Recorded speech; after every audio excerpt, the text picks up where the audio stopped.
Olá a todos, eu sou a Tita e bem-vindos aqui ao canal O Parecer das Coisas. Hoje estamos aqui para mais um vídeo de então resumo das leituras do mês de junho e tenho aqui estes livrinhos todos. Foi um mês muito rico em termos de leitura, ainda li um e-book e portanto acho que estou a conseguir começar a entrar mais ou menos numa rotina, apesar de eu notar que tenho andado muito cansada. O primeiro livro do mês foi então Lobos, de Tânia Ganho. Era um livro que eu tinha aqui muita curiosidade. Eu adorei o Apneia, ali na altura que saiu, e portanto estava aqui com muitas expectativas com este. É uma história que pega também ali em um tema também em si forte, como é aqui a forma de abusos sexuais e a forma como pode afetar e a forma como afeta a vida de crianças e adolescentes, e não só a parte de abuso, mas depois também tenho aqui o Gaspar, a forma como podem imagens irem parar à chamada Dark Web, e portanto acaba por ser um tema forte. Temos também aqui o tema da demência, em que também não é muito fácil lidar com um familiar com demência. E neste caso nós temos a nossa protagonista é aqui a Petra. Ela é aqui, ela não é bem medicalista, mas trabalha assim com investigação e está envolvida. Eu li o livro logo no início do mês, hoje é dia 2 de agosto, e portanto eu li o livro quase há um mês, e, portanto não está, as coisas não estão assim muito frescas. Ela está então muito ligada também assim a projetos de abusos sexuais, de pedófilos, tentar descobrir quem são, e portanto ela passa-lhe muita coisa macabra pelas mãos. Temos aqui a sobrinha dela e temos também a irmã, que é a Helena. A Petra é solteira, não tem filhos, e a irmã é casada, tem então uma filha. E eu confesso que me fez aqui assim um bocadinho espécie a forma como esta Helena também não se consegue relacionar assim muito bem com a filha. Temos, lá está, aqui a parte também da demência, através da mãe, da Petra e da Helena. Eu gostei sim, mas fiquei... O tema lobo está também ligado aqui de alguma forma ao livro, à história, estão aqui presentes, mas confesso que não foi uma história que não satisfez. Fiquei aqui à espera também de uma explicação para o nome Petra, porque a irmã tem um nome normal, Helena, não é? Enquanto que ela tem um nome diferente. Confesso que também não existiu, e portanto não sei, eu vou dar umas 4 estrelas, está muito bem escrita, a Tânia escreve muito bem, mas em termos de história para mim não me agarrou como agarrou a Apneia, e tenho pena por isso. Depois o segundo livro foi então o que eu também comecei a ler, mas terminei depois, Gente Ansiosa, de Frederick Backman, um livro que eu tinha comprado na Feira do Livro. É o meu terceiro livro do autor. Eu li Um Homem Chamado Ufa, li A Minha Avó Pede Desculpa, e agora li este. Eu parti para o livro sem saber aqui assim nada. O título tinha-me chamado a atenção, estava com o livro e optei por comprar. E aqui vamos ter uma história de um assalto a um banco, que não é um banco típico, é um banco que não tem dinheiro físico, e portanto aquilo não corre muito bem. O assaltante foge, esconde-se ali numa casa que está a ser mostrada como open house, e depois temos aqui também dois polícias, que por acaso também são pai e filho, e que vão ali tentar apanhar quem será aqui o culpado. Vamos ter interrogatórios aos reféns, porque este apartamento estava a ser visitado e portanto temos aqui reféns, e vamos tentar aqui ao longo destas entrevistas tentar perceber quem é. Vamos ter também depois a parte da história, que não é só em relatos em entrevistas dos inquéritos, dos depoimentos policiais, mas também vamos ter aqui a parte dos capítulos quando eles estão no apartamento. Isto inicialmente pode parecer assim um bocadinho confuso, os capítulos são curtos, portanto andamos sempre ali a saltar de personagem para personagem, vamos conhecendo. Eles são, acho que 8 ou 9 personagens, assim, nós vamos ali conhecendo um pouco de cada um deles. A forma como também eles, porventura ou não, vão estar aqui, de alguma forma, alguns aqui interligados. E confesso que no início eu achei a história aqui um bocadinho estranha. A verdade é que depois, à medida que vamos avançando e à medida que as peças vão encaixando, a história começou a fazer sentido.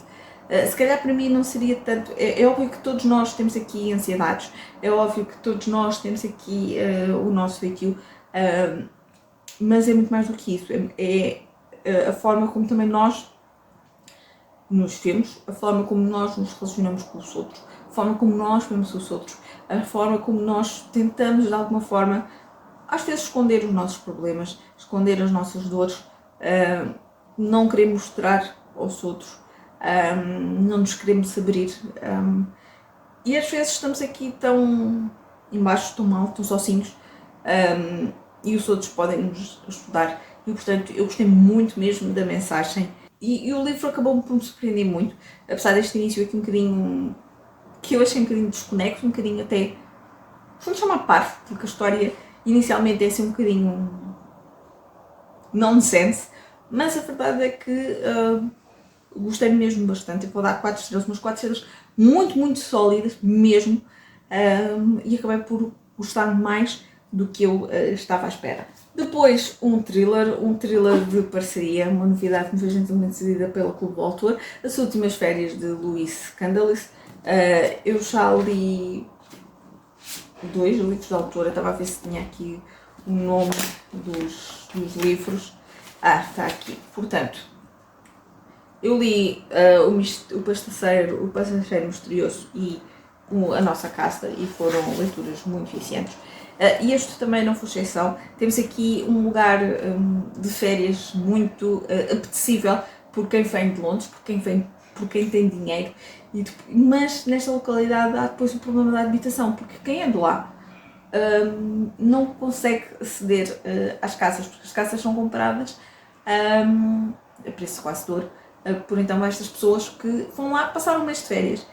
E portanto, mas vamos conhecendo aqui várias personagens, temos 2 casais com filhos, temos pessoas locais, e portanto eu gostei muito. Eu dei umas 4 estrelas, umas 4 estrelas muito sólidas. Vou deixar por aqui o link de opinião, mas foi uma grande leitura. Depois, uma das minhas autoras favoritas, num registro diferente, Isabel Allende. O meu nome é Emília Del Fal. A história então aqui de uma rapariga, Emília. Ela é aqui filha, estamos em 1866, quando ela nasceu. É filha então aqui de uma moça que era freira e que foi aqui enganada por um homem sem grandes escrúpulos, porque depois não quis saber dela. Ela estava grávida. E depois é a história então de Emília, que é a filha então desta freira, isto nos Estados Unidos, São Francisco, mas que ela ambiciona escrever, ambiciona ser mais, quer ser jornalista. Ela acaba também por se tornar escritora, mas com um pseudónimo, tenta ali também entrar no mundo do jornalismo, e às tantas acaba por ir para o Chile com um outro colega, esse sim jornalista, homem, como é óbvio, e vai acompanhar então a guerra civil. Acaba por estar também muitas vezes sozinha, sem o seu colega de trabalho, porque ele está noutra frente, vou chamar assim.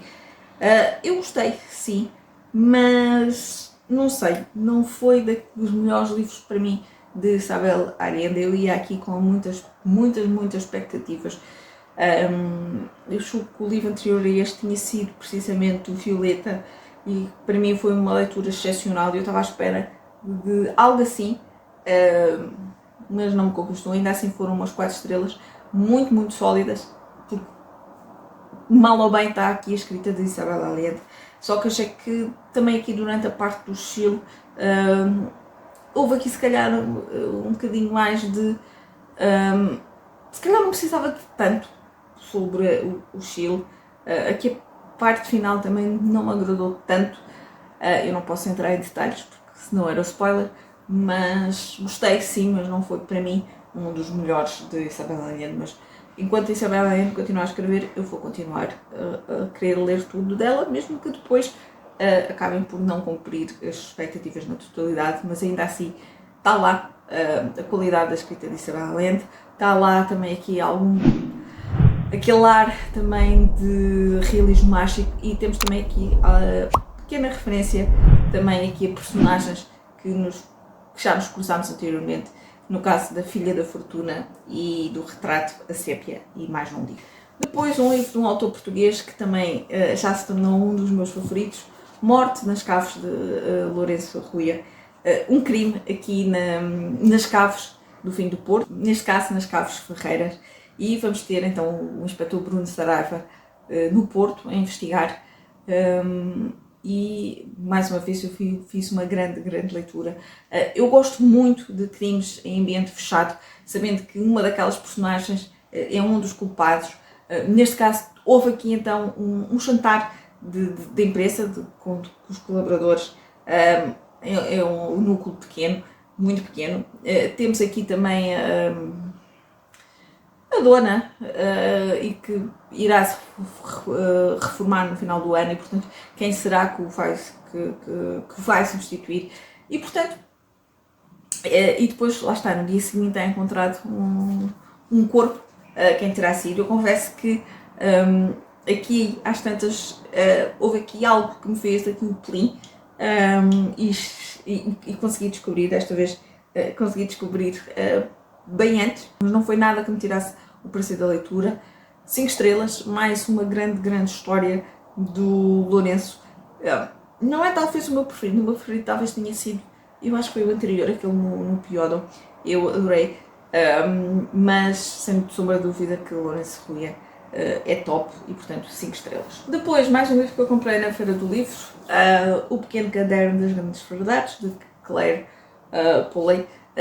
Vamos ter aqui, eu acho que são 6 personagens, se não me engano, em que é encontrado um caderno aqui por parte da Mónica, eu acho que é a Mónica, que tem um café, e encontra um caderno, e esse caderno tem ali uma espécie da história da vida da pessoa que o escreveu, muito breve.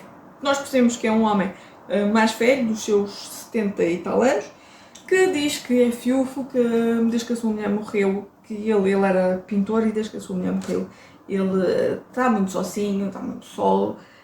Desafia quem encontra o livro a escrever também a sua história, aquilo que ambiciona, e portanto, e depois passar e deixar. E nós vamos ter estas 6 personagens que vão encontrar o livro e que vão escrever,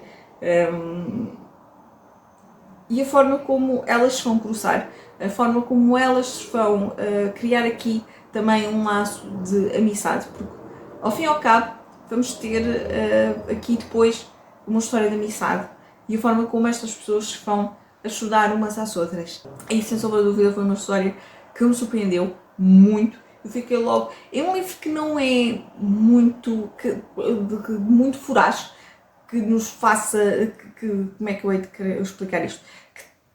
É de leitura mais pausada, não temos assim grandes.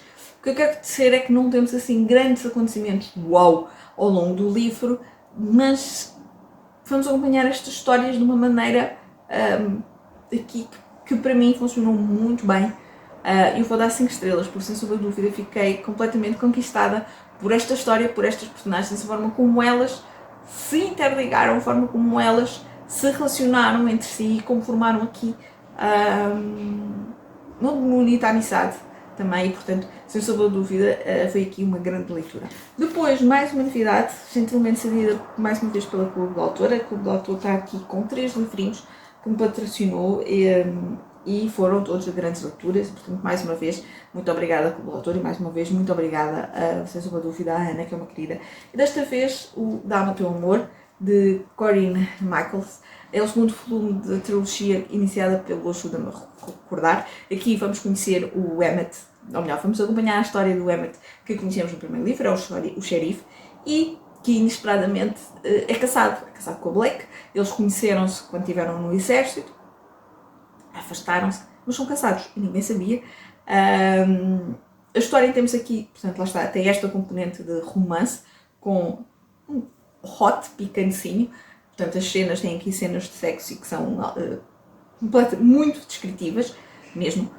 Mas depois, além da química do casal, vai ter aqui também uma componente de mistério, porque a Blake está a investigar, então, uma rapariga que desapareceu, ninguém sabe dela, e que está de alguma forma relacionada com uma personagem de lá, com uma personagem que foi abordada também no primeiro livro. Eu não quero tentar aqui fazer muitos spoilers, mas eu gostei muito também daqui da porta. Se o primeiro livro também tínhamos esta componente de mistério, este segundo livro tem, para mim, ainda mais forte a componente de mistério, está muito bem construído, e adorei a forma como a autora conseguiu ligar os livros, não só em termos de personagens, mas também em termos de história, e, portanto, 5 estrelas. Eu tinha adorado o primeiro casal, o Spencer e a Brielle, mas consegui também adorar igualmente. Não sei se assim ainda um bocadinho mais o Emmett e a Blake. 5 estrelas, sem sombra de dúvida. Uma leitura diferente, sim, mas que me conquistou. Depois, outro livro do Clube do Autor, desta vez num registro diferente do anterior. Thriller, Um Casal Perfeito, de Ruth Webb. É o quarto livro que leio da autora. Temos aqui a história de 5 casais que vão para uma ilha, uma espécie de reality show. Há uma tempestade, eles ficam isolados, têm que lutar pela sua sobrevivência, e eu gostei muito. Desde logo é evidente quem está ali por trás, em termos de mau ou má, culpado, eu não quero dizer se é homem, se é mulher. Ainda pensei que a autora tentasse ir ali por uma parte um bocadinho mais rebuscada, não foi, mas ainda assim foi um livro que me deixou aqui altamente agarrado ao livro, eficiente, sim.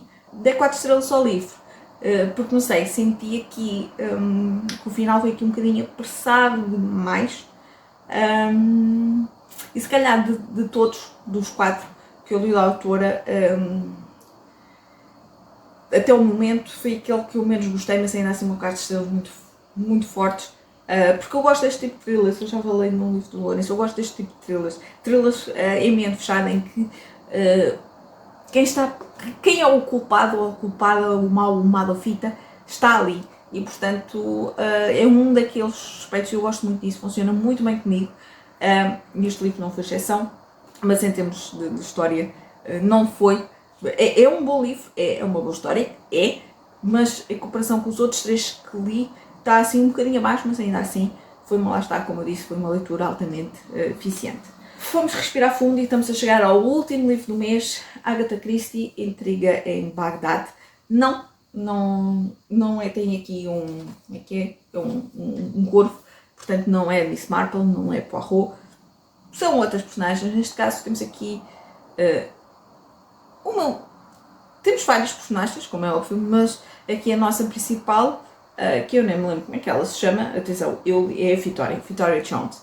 Ela é uma datilógrafa, conhece um rapaz, sente ali alguma atração, acaba porque ele comenta-lhe que ia para Bagdad, vai. Acontece-lhe aqui umas quantas peripécias, porque às tantas aparece um homem moribundo a entrar à quarta dentro no hotel, ela protege-o, porque ele estava a fugir, e ela fez ali um bocadinho jogos de espião, e sinceramente não foi uma história de Agatha Christie que me agradasse. Eu desde logo desconfiei quem estaria por trás e acertei, portanto não me surpreendeu, e pareceu-me tudo assim muito impossível de acontecer, de se proporcionar, e portanto não foi uma leitura que me agradasse. Eu estou aqui muito indecisa, mas eu acho que vou dar 2 estrelas, porque não foi, aliás, de todos do mês, este foi mesmo a leitura mais fraca, porque os outros foram todos 4 e 5 estrelas, mas este ficou muito aquém. Se calhar também, talvez, de ter lido tantos livros que ao longo do mês me conquistaram, me foram agarrando, este efetivamente soube muito a pouco e não me conquistou. E pronto, respirar fundo, foram aqui muitos livrinhos, nem contei, 9, se não me enganei a contar, são 9 livros um bom mês, há muito tempo que não lia assim tanto. Eu acho que tenho andado ali nos 5, 6 livros e, portanto, ler 9 foi muito bom. E pronto, eu vou então ficar por aqui. Digam-me se leram algum destes livros, se leram, o que é que acharam, se concordam comigo ou não. Se não leram, se ficaram curiosos então com alguns deles e se tencionam ler algum deles, digam-me cá em baixo, eu vou gostar muito de saber. Um grande, grande beijinho e até o próximo vídeo.